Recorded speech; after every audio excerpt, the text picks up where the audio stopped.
But in the meantime, I'm going to move us forward and ask Epic to share what they've been up to. Okay, let's get this going here.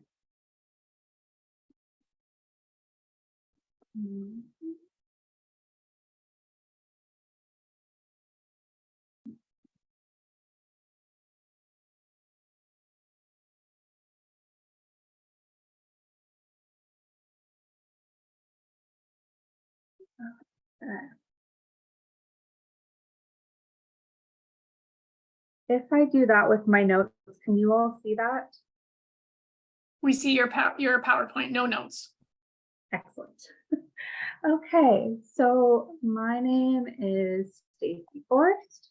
I am the Service Development and Outcome Specialist at Epic Opportunities, and I was lucky enough to take the lead on the project. For anyone who may not know who we are, for over 5 decades, Epic Opportunities has focused on delivering holistic, person-centered care. From 1972 to 2010, we operated under the name of Hope Center Incorporated, however, named Epic Opportunities. This new name reflects our vision of empowering people in the community.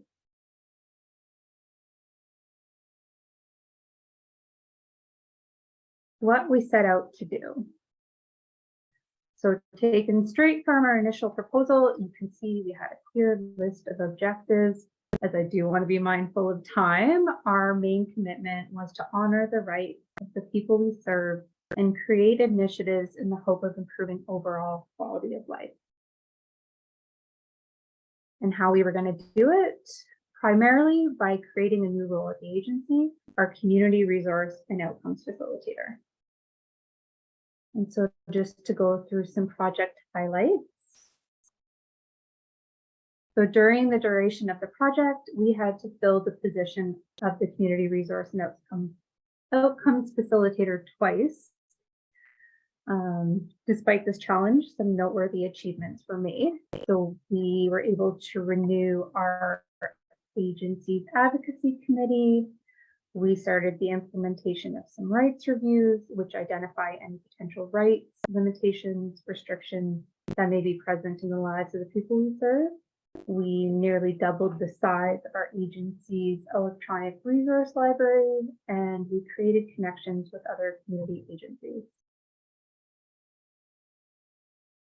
As previously mentioned, with the addition of the community resource and outcomes facilitator, Epic Opportunities was able to once again host an advocacy committee. And these are the wonderful people that you see on the screen. The committee first met on September 7th, 2022, and hit the ground running ever since. Committee members, which currently consist of 4 people with lived experience, have chosen the name Talk It Up. It's also important to note that Epic Opportunities recognizes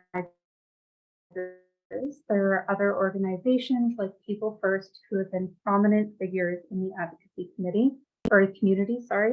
Epic Opportunities struggled with the conception of this committee, as we didn't want it to be viewed as competition or something in lieu of, but as a way to engage with agency stakeholders and inspire change through advocacy. Some achievements that have occurred. 3 of our committee members have attended the Abilities Manitoba and People First Rights training are now able to facilitate the curriculum to others with lived experience. They have been presenting some training opportunities for people served during EPIC's June Abuse Prevention and Awareness Month. They were involved with writing letters to government officials, advocating for higher DSP wages, and several other things that I'll talk about next.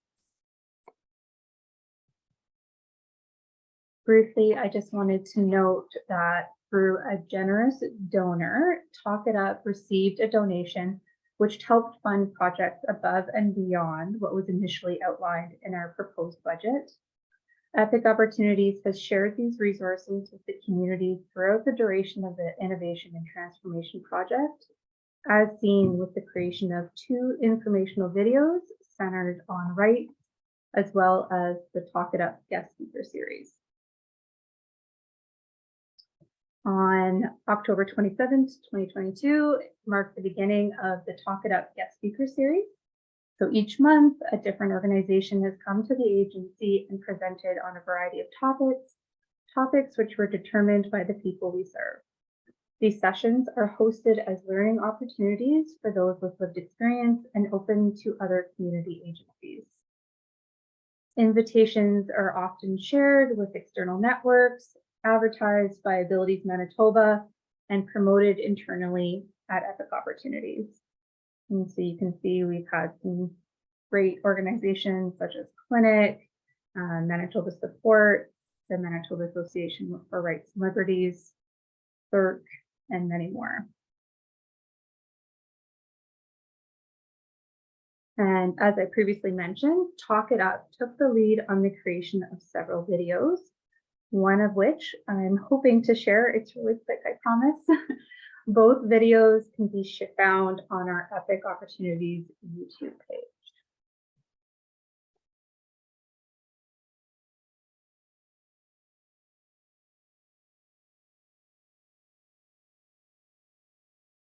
Working for people with disabilities?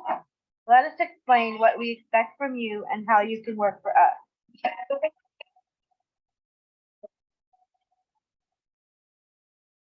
There are two main things you need to know.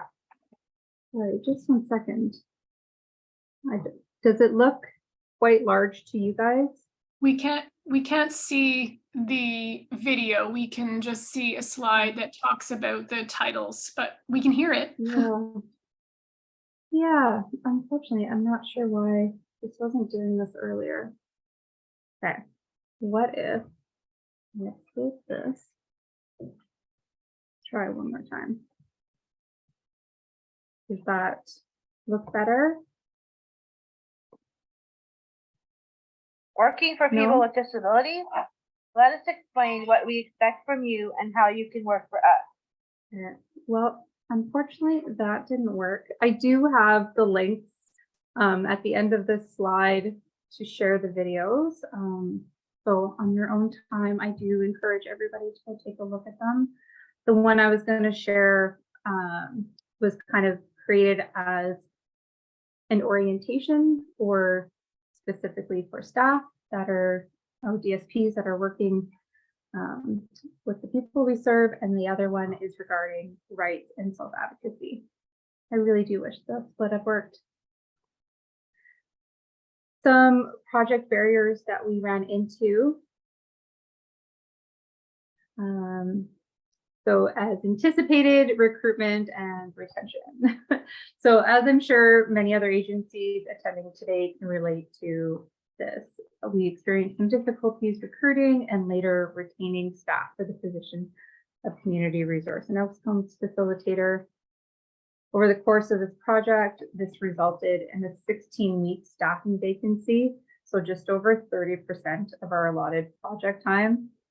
So with this position filled, we are one of those agencies that was graciously granted an extension with the hopes to complete the objectives that we initially set out to do.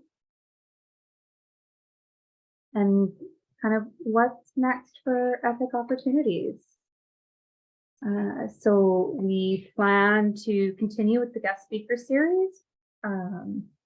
We are going to create a third video, which will be done early fall and shared with the community as a whole. And we continue to collaborate with other agencies. And right now we're in talks of doing some rights trainings.